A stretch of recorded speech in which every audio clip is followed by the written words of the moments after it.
말씀 보겠습니다. 에스겔서 37장 11절로 14절입니다. 에스겔서 37장 11절로 14절 말씀을 교독하겠습니다. 제가 먼저 11절을 봉독합니다. 또 내게 이르시되 인자야, 이 뼈들은 이스라엘 온 족속이라.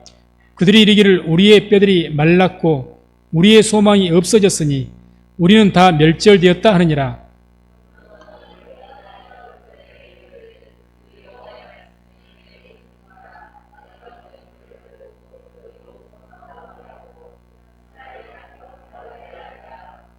내 백성들아, 내가 너희 무덤을 열고 너희로 거기서 나오게 한즉 너희가 나를 여호와인 줄 알리라.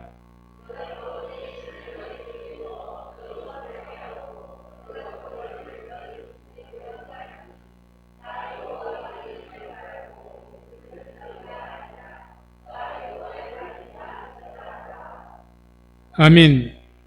말씀을 중심으로 해서 내가 너희 무덤을 열고 나오게 하리라, 이런 제목으로 말씀을 선포하겠습니다. 오늘 우리에게 주신 이 말씀은 이스라엘 백성들이 이제 포로 생활 속에 살아갈 때에 아주 절망 가운데 살 때죠. 그럴 때 주님께서 소망으로 주신 이런 말씀이다, 이렇게 우리가 보면 될 것 같습니다. 그래서 오늘 말씀에서 이제 11절을 먼저 보게 되면 이런 말씀이 나오죠. 또 내게 이르시되 인자야, 이 뼈들은 이스라엘 온 족속이라. 그들이 이르기를 우리의 뼈들이 말랐고 우리의 소망이 없어졌으니 우리는 다 멸절되었다 하느니라. 이스라엘 백성들이 지금 이렇게 하나님 앞에 또 하소연하는 겁니다. 우리의 소망이 없어졌습니다. 우리의 소망이 없어졌다고 이야기하는데 이게 대체 어떤 소망이 없어졌다는 것인가? 이미 이 이스라엘 그 백성들은 예루살렘이 멸망하기 이전부터 이미 두 차례에 의해서 포로로 잡혀간 사람들이 있었습니다. 그래서 1차 포로 때는 BC 605년경이죠. 그때는 이제 다니엘이 처음으로 잡혀갔다고 합니다. 다니엘과 다른 일행들이. 그때 이제 그렇기 때문에 이 잡혀가고, 두 번째는 이제 BC 597년, 그러니까 아직도 예루살렘 멸망하지 않았죠. 586년에 멸망했으니까 두 번째 또 포로로 잡혀갔고, 3차가 이제 586년에 마지막 예루살렘 멸망하고, 또 그러면서 이스라엘 백성들이 잡혀갔습니다. 3차에 의해서 포로로 잡혀갔는데, 지금 이 내용의 말씀은 아마 BC 597년경에 두 번째로 잡혀간 그런 어떤 이 백성들 그 시기에 주신 말씀으로 보여집니다. 그래서 다니엘을 우리가 잘 알죠. 다니엘이 다른 바벨론 황제가 세운 그 금신상 외에는 아무것도 섬기지 못하게 하고 기도하지 못하게 하니까 다니엘이 자기 집에서 예루살렘 성전을 향하여서 동문의 그 동쪽의 창문을 열고 기도했다고 나옵니다. 그래서 그때만 해도 아직은 예루살렘 멸망하지 않았습니다. 완전 멸망이 아니에요. 성전도 파괴되기 이전입니다. BC 605년경이니까. 그러니까 아마 다니엘 초기 때니까 뭐 한 600년, 590년경이 뭐 될 수도 있겠네요. 아무튼 멸망 전이니까. 그러니까 성전이 있는 쪽을 향하여서 문을 열고, 비록 몸은 멀리 있지만 기도한 겁니다. 그런데 이들이 지금, 이 백성들은 지금 뭐라고 얘기냐? 우리의 소망이 없어. 어떤 소망을 말하느냐? 이때는 아마 예루살렘 성전이 파괴된 그런 것을 지금 일컬어서 말하는 겁니다. 자기들이 지금 바벨론 포로로 잡혀있는데 소문을 듣자니 이제 다시금 바벨론이 침공을 해서 자기 예루살렘을, 시온을 완전히 멸망시키고 성전을 파괴했다는 소식이 들려온 겁니다. 그 전에는 다니엘과 같이 자기들도 똑같이 동문을 열고 집에서 동문을 향하여서 하나님을 예배하고 동문을 향하여서 하나님 향해서 기도하고 그랬을 겁니다. 아직까지 내가 포로로 잡혀있지만 뭡니까? 영적인, 정신적인 믿음의 지주인 성전은 있다는 거예요. 그게 큰 위로가 되었고 큰 소망이 되었습니다. 그런데 어떤 소식이 들립니까? 성전이 파괴됐다는 믿지 못할 소식이 들어온 겁니다. 그 소식 듣고 지금 이야기하는 거예요. 그래서 이 이스라엘 백성들에게 있어서 성전이 파괴되었다는 소식은 신앙의 생명이 끊어진 것과 같은 그런 고통이었을 겁니다. 있을 수가 없는 일이 일어난 것이죠. 그런 절망 가운데 있을 때 하나님께서 에스겔 선지자를 통해서 그들을 위로하시면서 소망을 주시는 거죠. 그래서 오늘 13절에 뭐라고 말씀을 합니까? 내 백성들아, 내가 너희 무덤을 열고 너희로 거기서 나오게 한즉 너희가 나를 여호와인 줄 알리라.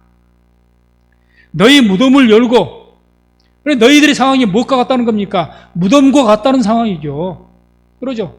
무덤과. 이제는 몸은 멀리 있어도, 포로로 잡혀왔어도, 자유가 없는 몸이어도 하나님의 성전이 있음을 본인들이 알기 때문에 그 성전을 향하여서 온 맘 다해서 그 땅을 향하여서 엎드려서 절을 하면서 하나님을 예배하면서 기도하면서, 지금도 회개도들 어떡합니까? 메카를 향하여서 어디에 있든지 메카가 자기들 성지가 있거든요. 거기를 향하여서 지금 절하지 않습니까? 옛날에 이스라엘 백성들이 그랬어요. 유대인들이 하나님의 성전을 향하여서 온전한 정신적인 신앙의 지주였죠. 그래서 이러한 신앙의 지주였던 그 성전이 없어진 상황, 그런 상황을 주님께서는 무덤과 같은 상황으로 묘사를 하시고, 그러한 무덤 거기를 열고 너희를 그곳에서 나오게 해서 다시 이스라엘 땅을 회복시키고 모든 것을 부흥시키실 것이다. 이러한 소망과 비전의 말씀을 주신 겁니다. 그리 되면 너희가 그제서야 내가 여호와인 줄 알게 될 것이다. 이런 말씀이죠.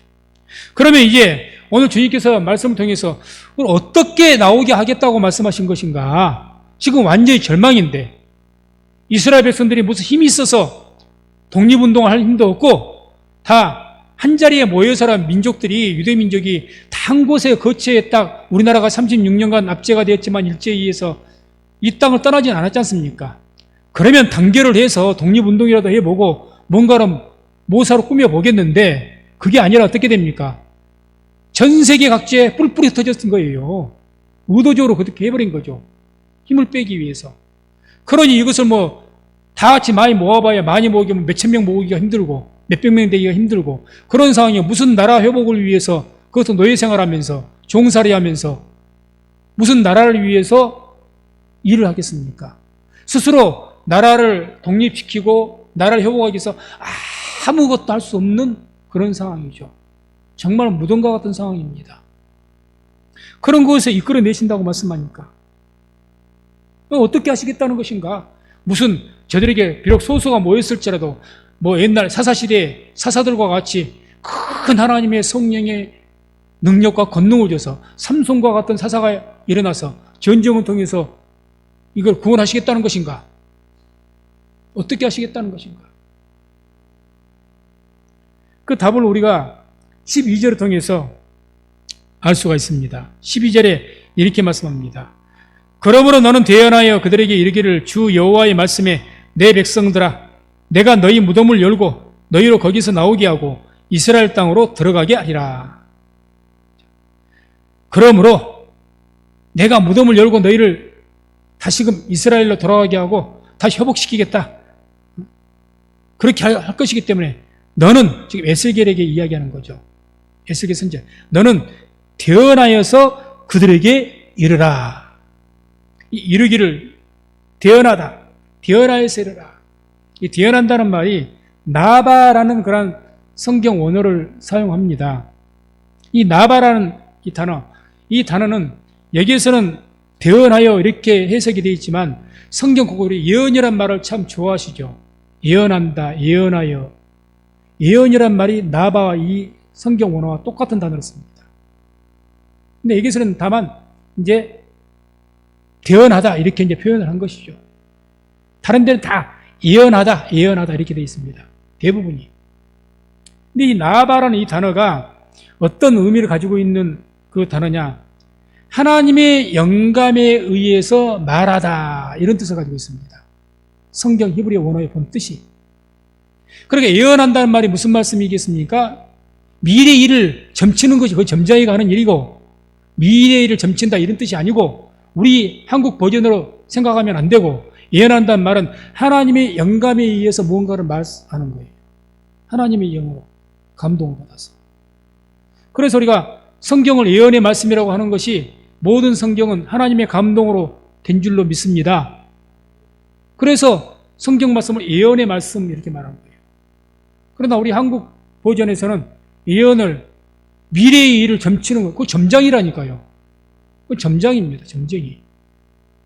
그게 아니고 하나님의 영감에 의해서 말하는데 그것이 이제 미래에 말할 수도 있는 것이고, 뭐 교훈의 말씀을 하실 수도 있는 것이고, 하나님의 영감에 의해서 하나님의 성령의 감동을 통해서 말하는 것. 그래서 그렇게 되어나라. 하나님의 감동을 입어서 내가 하나님 말씀을 전하라는 거죠. 선포하는 거죠. 전하라. 그래서 이 나바라고 제가 이제 원어를 말씀드렸죠. 그래서 그 나바에서 원래 이 나바라는 것은 이제 좀 어려운 말을 쓰면 동사인데 그 전에가 병사로 쓰이면 나비라고 합니다. 나비하면 우리가 잘 아는 선지자, 예언자라고 해석이 되어지는 말씀입니다. 나비. 명사로 쓰이면 선지자가 되고 예언자로 해석을 하고 동사로 나바 이렇게 동사로 변형이 되면 예언하다, 뭐 대언하다 이런 말씀이 되는 거죠. 그 전제는 하나님의 영감. 다시 말해서 주님께서 어떻게 해서 이 절망 속에 빠져 있는 완전한 소망이 끊어졌죠? 그 절망 가운데 빠져 있는 이 이스라엘 백성들에게 소망을 주어서 저들이 다시금 이스라엘로 회복게 만들고 부흥시킬 것이냐, 어떻게 하신다는 것이냐, 하나님의 종을 통해서 하나님의 말씀을 대언케 해서 그들에게 소망을 불러일으키고 저들을 이스라엘로 회복시키고 부흥시킨다고 말씀하신 것이죠. 한마디로 대언의 말씀을 통해서. 그 대언의 말씀의 그 내용들이 오늘 본문에 뭐라고 말씀합니까? 12절 보면 그 대언하라는 그 말씀의 내용을 이런 말씀을 대언하라는 거죠. 내 백성들아, 내가 너희 무덤을 열고 너희로 거기서 나오게 하고 이스라엘 땅으로 들어가게 하리라. 이대로 전하라는 거예요. 하나님의 감동을 입어서 여러분들 이스라엘 백성들아, 하나님께서 너희들의 그 이 불가능한 상황, 이 무덤 문을 여시고 하나님께서 여기서 옛날 모세를 통해서 애굽에서 이스라엘 백성을 탈출시키고 또 가나안 땅으로 인도하셨던 것처럼 여기에서 너희를 인도하시고 하나님의 능력으로 너희를 다시 시온으로 돌아가게 할 것이다. 이렇게 선포하는 거죠. 하나님의 영감을 입어서 전제는 그냥 네 생각대로 말하는 것이 아니라 내 생각, 내 마음의 생각대로 하는 것은 그것은 싹군이고 거짓은 아주 하나님께 큰 저주를 받을 자죠. 하나님의 영감에 의해서, 하나님의 감동에 의해서 하나님 감동을 주실 테니까 그 감동을 힘입어서 선포하라는 거죠. 그렇게.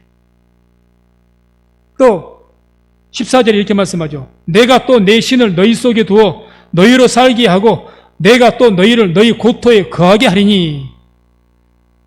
하나님께서 하나님의 영을 너희 속에 두어서 너희를 깨끗게 하고 죄에서 깨끗게 하고 너희를 고토가 어딥니까? 이스라엘 땅. 자기 본 나라를 이야기하는 거예요. 너희 본 고향으로 돌아가서 거기에 살 수 있도록 하겠다는 거죠. 하나님께 그렇게 하실 것이다. 이렇게 선포하라는 이야기입니다. 그렇게 너희가 선포하면 그 말씀대로 하나님께 이루실 것이라는 이야기죠. 그래 오늘 말씀은 뭘 지금 우리에게 가르치고 계신 말씀이냐? 하나님의 영감을 입어서 그 하나님의 말씀을 선포했을 때 그 하나님의 영감을 입어서 선포한 그 대언되어진 말씀을 통해서 하나님의 능력이 나타나고 그 대언되어지는 말씀을 통해서 그대로 이루어진다는 거죠. 그대로. 제가 예를 들어서 이렇게 선포한다고 합시다. 우리 민족은 하나님께서 우리 민족 이제 종전이 선언되게 하실 것이고 또 곧 하나님께서 이 나라를 완전하게 통일시키실 것이다. 그렇게 될 것입니다. 이렇게 선포했어요. 근데 그거에 내 생각과 내 마음이 만들어낸 이야기라면 아무 효력이 없죠. 내 바람일 뿐. 그런데 그게 기도하는 중에 하나님께 감동을 줘서 확신이 생겼다는 거예요. 감동. 그래서 하나님 주신 감동을 가지고 확신 가운데 말씀을 선포하면 그대로 될 줄로 믿습니다. 그렇게 해서 너희를 회복시키겠다. 그 무덤을 열어서 회복시키겠다. 그러니 우리 성도님들, 여러분들의 삶들이 무덤과 같은 상황입니까? 우리 삶의 한 부분, 내가 정말 어려운 삶 속에 처해 있는데 내 힘으로는 안 되어지는 것들이 있죠. 그것이 그 문제만큼은 무덤과 같은 상황이라고 해도 틀린 말이 아닐 겁니다. 왜? 내 능력으로 안 되는 일이니까. 그렇다면 기도하고 하나님의 감동을 입어서 믿음으로 믿음의 말을, 긍정적인 말을 선포해서 또는 기도해서 그 무덤과 같은 상황을 다 열어 제끼고 하나님의 구원의 역사를 체험하시기를 주의 이름으로 축원을 드립니다. 그래서 긍정적인 믿음의 말이 중요한 겁니다. 긍정적인 믿음의 말이 한편에 내 감동이 내 바램만을 가지고 기도도 하지 않고 믿음도 없으면서 분위기상 그러니까 내가 만들어낸 이야기라면 하나님께서 오히려 더 저주하시겠지만 아무 효력이 나타나지 않겠지만 정말 내가 오랜 동안에 내가 그 문제를 위해서 기도하다 보니 하나님께 감동을 주시고 확신을 주었다면 믿음으로 선포하시기 바랍니다. 믿음으로 말하라는 이야기죠. 내 아들아, 너 지금 이런 문제 있는데 걱정 마, 잘 될 거야. 그대로 될 줄로 믿습니다. 그대로 되는 거예요. 그래서 이와 같이 하나님의 영감으로 대언하면 나바 하면 영감으로. 내가 그냥 말한 게 아니에요. 그냥 하나님의 성경 말씀을 줄줄줄 읽는 것이 아니라 그 말이죠. 이 말씀이 기록되어 있는 말씀이고 축복된 말씀이지만 이게 하나님의 영감을 통해서 이 말씀이 내게 확신 가운데 들어와야 돼요. 믿어져야 된단 말입니다. 그리고 나서 그 믿음으로 선포하면 그것이 곧 대언의 말씀이 되어지고 그 말씀이 능력을 나타낸다는 거죠. 능력. 그렇게 대언하게 되더니 어떻게 되었느냐?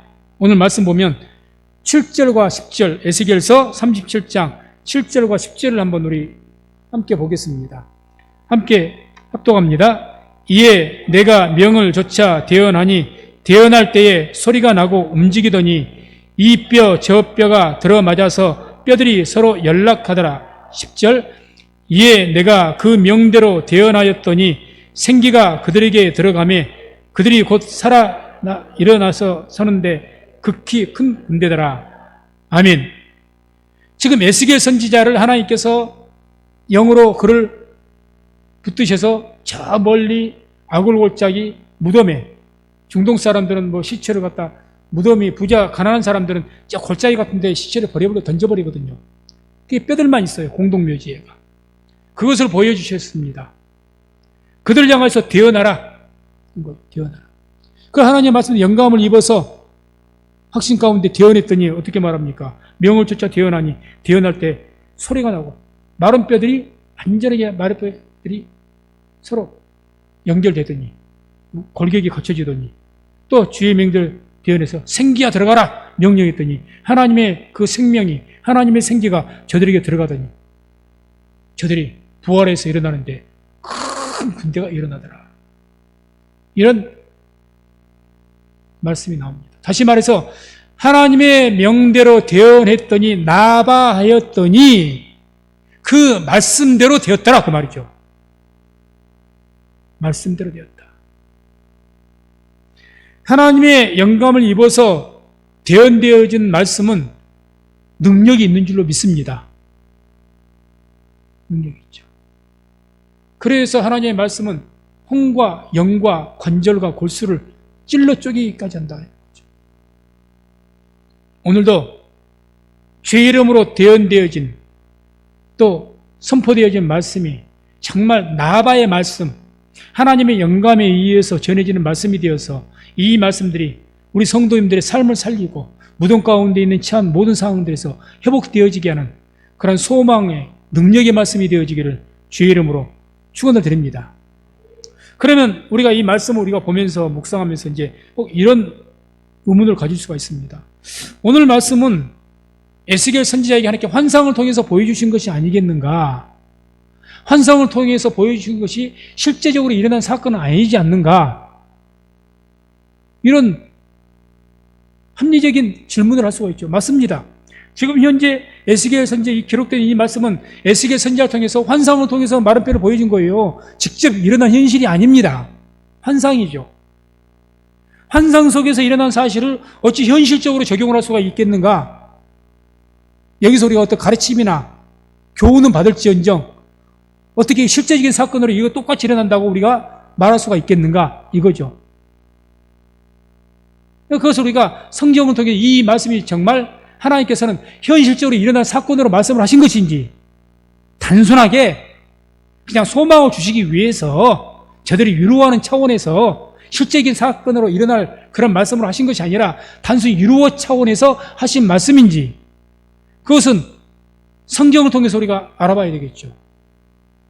자, 그러면 우리가 실질적으로 성경에서 하나님의 말씀으로 그렇게 영감을 입어서 말씀을 대언하니 그 말씀대로 된 일이 실제로 있었는가? 그걸 우리가 뭐 구약 성경에도 있지만 특별히 신약 성경에서 찾아보면 특별히 이제 우리가 오늘 이 내가 너희 무덤을 열고 나오게 하리라 이 말씀 묵상하다가 제가 번뜩 하나님 주신 말씀이 생각나는데 예수님께서 나사로를 살리신 그 내용이 떠올랐습니다. 거기를 보게 되면 요한복음 11장 43절 44절 보면 이런 말씀이 나오죠. 이 말씀을 하시고 큰 소리로 나사로야 나오라 부르시니 죽은 자가 수족을 베고 배로 동인처로 나오는데 그 얼굴은 수건에 쌓였더라. 나사로의 부활 사건이죠. 주님께서 지금 어떻게 말씀하십니까? 지금 쉽게 말하면 말씀을 선포하십니까? 나사로야 나오라. 이 말씀을 하시니 그 말씀대로 죽었던 나사로가 살아나서 나온 겁니다.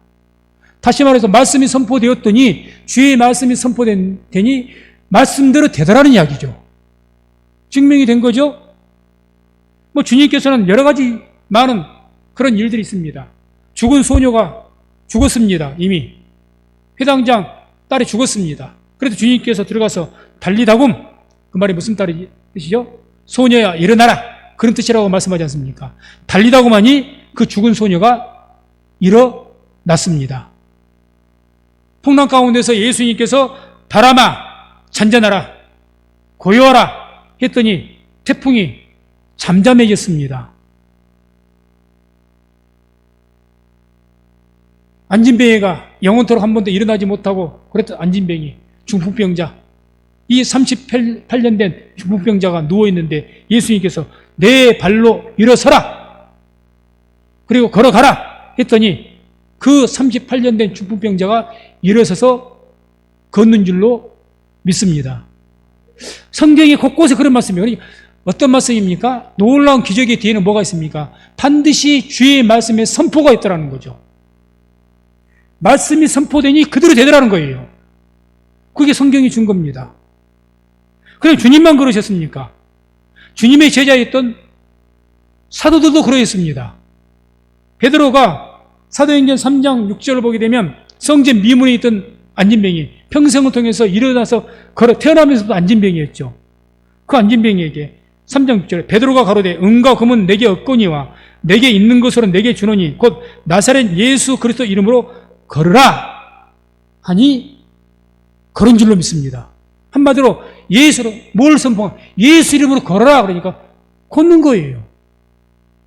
말씀대로 선포된 대로 되더라는 이야기죠. 사도 바울이 또 주의 말씀을 대언합니다. 영감을 입어서 사도행전 14장 14절 보면 루스드라의 안진뱅이죠. 큰 소리로 가로되 내 발로 바로 일어서라 하니 그 사람이 뛰어 걷는지라. 안진뱅이죠. 내 발로 바로 일어서라. 지금 바울이 됐든지 베드로가 됐든지 뭐 주님께서 선포하실 때는 주님이 하나님이시니까 뭐 대언하신 것이 아니고 바로 말씀을 선포하신 것이고 이분들은 지금 하나님의 성령에 의해서 감동을 입은 겁니다. 성전 미문에 앉았다 안진뱅이를 보니까 불쌍한 마음이 들고 갑자기 하나님의 성령의 감동이 주의 이름으로 내가 명령하면 일어서겠다는 확신을 주신 거예요. 그런 감동을 확 주는 거예요. 바울에게 안진뱅이를 보니까 그들이 그 가지고 예배를 드리는데 말씀 듣는 거 보니까 제가 지금 하나님의 말씀을 믿음으로 선포하면 그 말씀 듣고 일어서겠다는 그 확신이 생기는 겁니다. 일어서라 그러니까 일어서는 거예요. 다 전제는 뭡니까? 베드로가 됐든지 사도 바울이 됐든지 그 심령 속에 하나님의 감동으로 자기들이 그렇게 선포하면 되어질 것이라는 확신이 있는 거죠. 확신이. 하나님의 감동이 있으니까. 목회자도 말씀을 전하면서 하나님의 영의 감동을 입지 못하고 확신이 없이 전하면 능력이 안 나타납니다. 감동이 일어나질 않죠. 아무 그 말씀이 뭐 혼과 영과 관절과 골수를 찔러 쪼개기까지 했는데 아무것도 안 찔러요. 그런데 하나님의 영의 감동을 입어서 선포하면 능력이 나타나는 것이고 하나님의 영의 감동을 입어서 말씀이 선포되면 그 마음에 찔리게 되고 회개하게 되고 그런 역사가 일어나게 될 줄로 믿습니다. 그러니 우리 성도님들께서 기도하실 때 교회를 위해서 또 저를 위해서 기도하실 때 말씀을 제가 선포할 때 어떻게 해서든지 이 강단에서는 하나님의 말씀이 대언되어질 수 있는 하나님의 영감을 입어서 말씀이 선포될 수 있는 그런 역사가 있게 해달라고 기도해 주시기를 주의 이름으로 부탁을 드립니다. 그래서 중요한 것은 하나님의 영감에 의해서 말씀을 선포하니 그대로 되어졌더라는 이야기죠. 그런 이것이 목회자만 하나님의 말씀을 대언하는 것이 아니라 우리 모든 성도들, 믿는 성도들은 믿음으로 말씀을 선포할 수가 있는 겁니다. 믿음으로.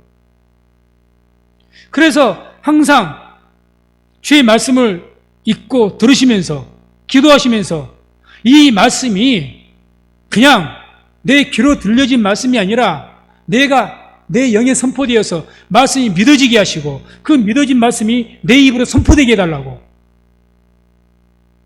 그렇게 기도하시기 바랍니다. 그러면 내 말씀이 하나님의 복음의 말씀이 내 마음속에 가득 차서 확신이 오고 그 말씀이 믿어지기 시작하면요 믿음이 있는 사람의 말은 다릅니다. 뭔가 누군가를 이러지 말아세요. 저렇게 하세요. 이런 여러 가지 가르침을 준다든지 교훈을 준다든지 권면한다든지 그 말이 힘이 있고 능력이 있는 겁니다. 그런데 본인이 믿음이 없어요. 나도 믿지 않는 것이 누가 믿겠습니까? 하나님의 감동이 없는 말에 무슨 능력이 있겠습니까? 그러니 우리 가운데 뭐가 가득 차야 됩니까? 하나님의 말씀으로 가득 차야 되고 하나님의 영감으로 하나님의 성령의 감동함으로 우리가 충만해야 될 줄로 믿습니다. 그래서 우리가 사도들을 보게 되면 막 놀라운 기적들이 나타나죠. 언제 그러던가요? 하나님의 성령으로 충만했을 때 그때 막 무섭도록 선포하는 겁니다. 귀신아 떠나가라. 죽은 자에게 일어나라. 앉은 배에게 일어서라. 막 선포하는 거죠. 그런 하나님의 능력의 역사가 우리 성령교회 가운데 충만하게 될 수 있기를 주의 이름으로 축원을 드립니다. 그래서 말씀을 정리하면 대언이란 말이 나바라고 했죠. 이 나바라는 이 대언이란 말은 하나님의 영감에 의해 한 말이라고 했습니다. 선포하는 말. 하나님의 영감을 받아서. 그 말은 하나님의 영감에 의해서 확신해져서 믿음으로 선포하는 말이죠. 믿음 가운데. 이걸 다 요약해서 우리식, 오늘 신약시대에 살아가는 우리식으로 표현한다면 믿음이 있는 말인 겁니다. 믿음이 있는 말. 그래서 우리가 믿음이 있는 말을 해야죠. 믿음이. 그래서 하나님의 영감에 의한 말은 우리가 이제 디모데후서 3장 16절 보면 모든 성경은 하나님의 감동으로 된 것으로 하나님의 감동이란 말이 데오스 프리스토스가 하나님의 영을 불어넣다라는 뜻을 갖고 있거든요. 성경 원어의 뜻은. 하나님의 영을 불어넣은 말씀이 성경이라는 거예요. 성경.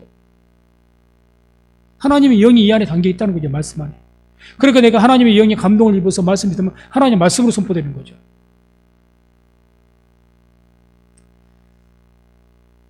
문화 예술을 그 작품을 우리가 이제 그때 그 전문가들은 그 작품을 평가하는 기준이 있습니다. 우리 문외한들은 잘 모를 수가 있죠. 그러나 그 전문가들 딱 어떤 작품을 볼 때 그림이 되었든지 어떤 글이 되었든지 그 작품들을 딱 봤을 때 그 평가 기준이 뭐냐? 이 작품 안에 그 작자의 혼이 담겨져 있느냐? 그 소울이 있느냐 없느냐? 작가의 정신, 그 혼이 거기에 담겨져 있느냐? 이걸 보는 거예요. 거기에 작품이 거기에 없으면 가치 없어요. 가치 없습니다. 작가의 혼이, 그 작가의 혼이, 거기 예술의 혼이 됐든지 어떤 혼이 거기에 오래오래 담겨져 있을 때, 그게 무엇이 됐든지, 도자기가 되었든지, 그것이 또는 그림이 되었든지, 어떤 글이 되었든지, 그게 가치가 있는 겁니다. 그렇죠. 한마디로 작가의 혼이 불어넣어져죠. 우리가 많은 목회자 같은 경우는 많은 설교를 합니다. 설교를 하는데 명설교 이렇게 표현한다면 정말 그렇게 표현할 수 있는 말, 칭할 수 있는 그 설교가 있다면 그 설교는 뭘로 평가를 할 수가 있는 겁니까? 하나님의 영감에 의해서 하나님의 영이 거기에 담겨져 있을 때 그 설교자의 그 믿음의 그 혼이, 신앙의 혼이 거기에 담겨져 있을 때 그때 명설교라 이렇게 표현할 수가 있는 거예요. 명설교다.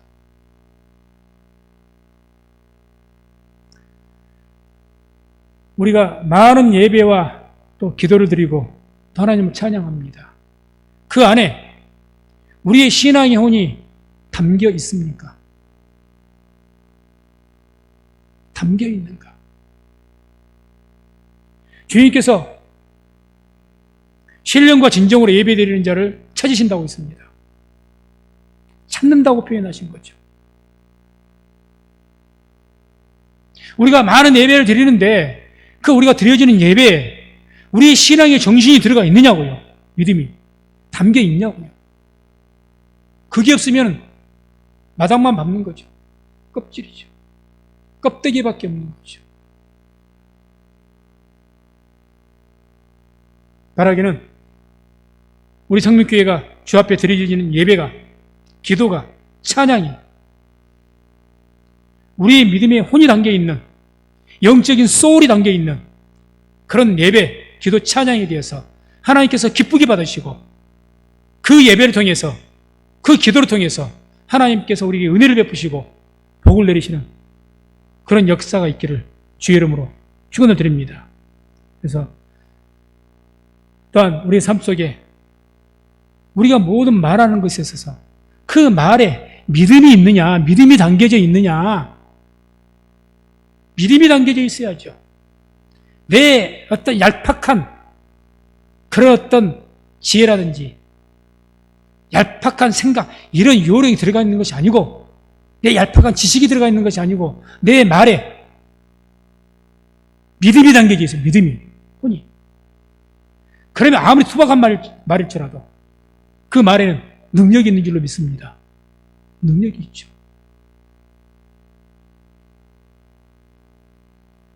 마지막으로 요한복음 5장 25절 한번 같이 합독하고 마치도록 하겠습니다. 진실로 진실로 너희에게 이르노니 죽은 자들이 하나님의 아들 음성을 들을 때가 오나니 곧 이때라. 듣는 자는 살아나리라. 아멘. 하나님의 음성, 죽은 자들이 주님께서 듣기는 들어도 듣지 못하고 보기는 보지 못할 것이라 영적으로 규모거리요 소경들에게 하신 말씀이죠. 눈이 있으면 뭐하고 귀가 있으면 뭐하냐. 알지를 못하고 깨닫지 못하는데, 듣지 못하는데, 보지를 못하는데,